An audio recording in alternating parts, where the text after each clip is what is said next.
नमस्कार दोस्तों, मैं निशान फिर हाजिर हूँ आप सबके साथ। आज मैं आपसे बात करने जा रही हूँ प्रेमचंद्र जी के बहुत ही प्रसिद्ध कहानी बूढ़ी काकी के बारे में। आज मैं आपके लिए बूढ़ी काकी कहानी का सारांश लेकर आई हूँ।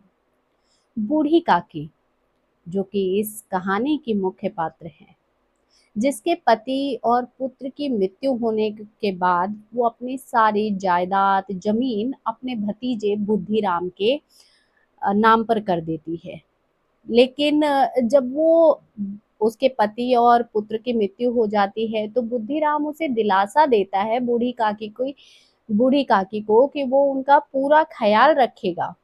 इस भरोसे में आकर बूढ़ी काकी अपना सब कुछ बुद्धिराम के नाम कर देती है।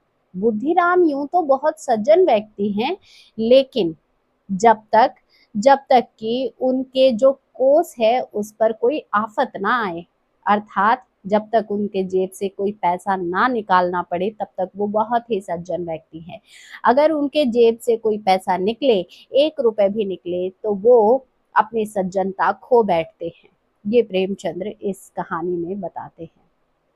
रूपा, जिसका ईश्वर के दंड पर बहुत विश्वास है, बहुत भरोसा है कि ईश्वर दंड देता है, लेकिन वो भी बूढ़ी काकी के साथ अच्छा व्यवहार नहीं कर पाती है।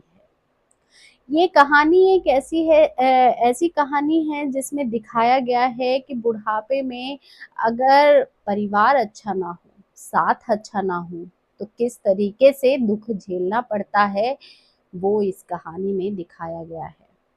बूढ़ी काकी, जिसकी सिर्फ एक ही चाह होती है कि समय से उसे कोई खाना दे दे, उसका पेट भर जाए, कुछ स्वाद, जीभ के स्वाद पूरे हो जाएं, वो भी उसके पूरे नहीं होते हैं। रूपा उसे 2 समय की रोटी के लिए भी तरसा देती है, भर पेट उसे खाना भी नहीं मिलता है। और बूढ़ी काकी के जीभ पर जो बीते समय के स्वाद है कभी कभी आ जाते हैं, तो उससे उसका मन दुखी हो जाता है। वो सोचती है कि काश उसे मिल जाए। वो कहते हैं ना कि जैसा माँ बाप करते हैं वैसा बच्चों पे असर पड़ता ही है। तो जैसे बुद्धिराम और रूपा बूढ़ी काकी को परेशान, तंग करना, डांटना, डपटना, उल्टा बोलना करते थे, वही देखकर उनके जो 2 बेटे हैं वो भी बूढ़ी काकी के साथ वैसा ही बर्ताव, गलत रवैया करते हैं। लेकिन बूढ़ी काकी का एक संबल भी है यहाँ पर। वो है रूपा की छोटी बेटी लाडली, जो कि अपने भाइयों से बचने के लिए, अपनी चीज को बचाने के लिए बूढ़ी काकी के पास आकर छुप जाती थी। उसका खामियाजा ये होता था कि जो भी रूपा के पास होता था वो बूढ़ी काकी को भी वो खिलाती थी। वो भाइयों से झगड़ा ना हो, भाई उसे मारे ना, छीने ना, इससे बेहतर लाडली समझती थी कि थोड़ा सा बूढ़ी काकी को भी दे दे। लाडली बूढ़ी काकी के प्रति बहुत सहानुभूति रखती थी और उसे बुरा लगता था जब उसकी माँ या पिता बूढ़ी काकी को बुरा भला कहते थे। जब बुद्धिराम के घर पर उसके बड़े बेटे की सगाई होती है तो वहाँ पर बहुत अच्छे-अच्छे पकवान बनते हैं, पूड़ी, सब्जी, मिठाइयाँ और रायता, ये सब बहुत अच्छे। बूढ़ी काकी अपनी कोठरी में बैठी होती है, उसे पता नहीं होता कि घर में क्या हो रहा है, लेकिन जो खाने की एक लालसा उसके अंदर है, जो भरपेट उसे खाना नहीं मिलता, कुछ भी अच्छा नहीं मिलता, वो जो उसके अंदर एक तड़प है, खाने की लालसा है जो, वो उस खुशबू से जाग जाती है। बूढ़ी काकी सोचती है कि न जाने क्या हो रहा है, उसे खाने को मिलेगा नहीं मिलेगा। ये काफ़ी देर ये सोचते विचारते वो जब बाहर जाती है और कढ़ाई के पास या जहाँ पर खाना बन रहा होता है वहाँ बैठ जाती है। वहाँ पर उसे बैठकर जब देखती है रूपा, तो वो बहुत गुस्से में आ जाती है और उसे बहुत गाली-गलौज देती है, कहती है, तुम्हारे पेट में ऐसी कौन-सी आग लगी है जो अभी घर का बाहर के किसी ने नहीं खाए, जजमान ने नहीं खाया और तुम्हें ही सब खाने को चाहिए। इस तरीके से उसे बहुत बुरा भला कहती है। बूढ़ी काकी रोते हुए, मन महसूस करके क्यों ही गई, खुद पर लालत करते हुए, अपने आप को दोष देते हुए वापस कोठरी में आकर बैठ जाती है।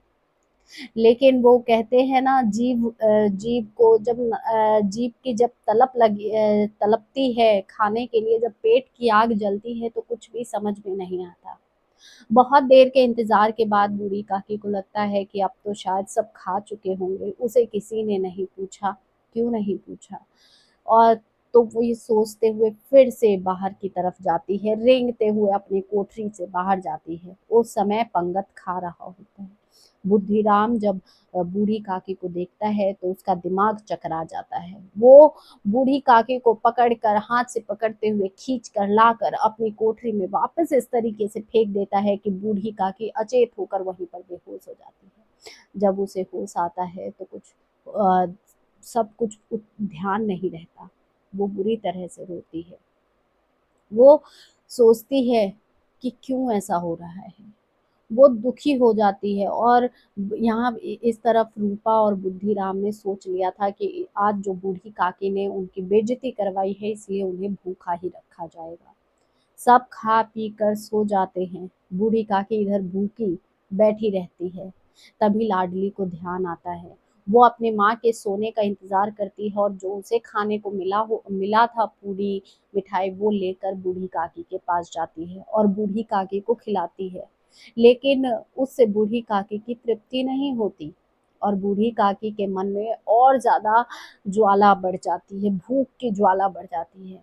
वो लाडली से कहती है कि बेटी, मुझे वहां ले चल जहां पर सब लोगों ने खा के पत्तल फेंके हैं। और वहां पर जाकर बूढ़ी काकी उन पत्तलों से चुन कर खाना खाती है।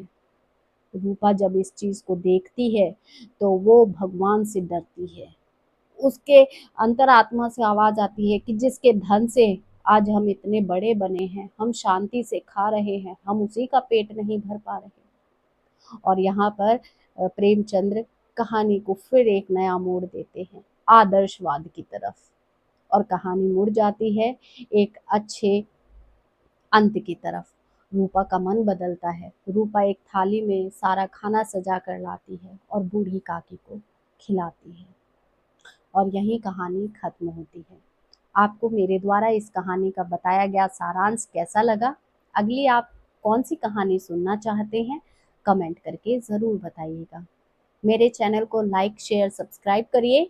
बेल आइकन को ज़रूर से प्रेस कर दीजिएगा ताकि आगे आने वाले वीडियोस के नोटिफिकेशन आपको मिलते रहें और आप मेरे साथ जुड़े रहें। धन्यवाद।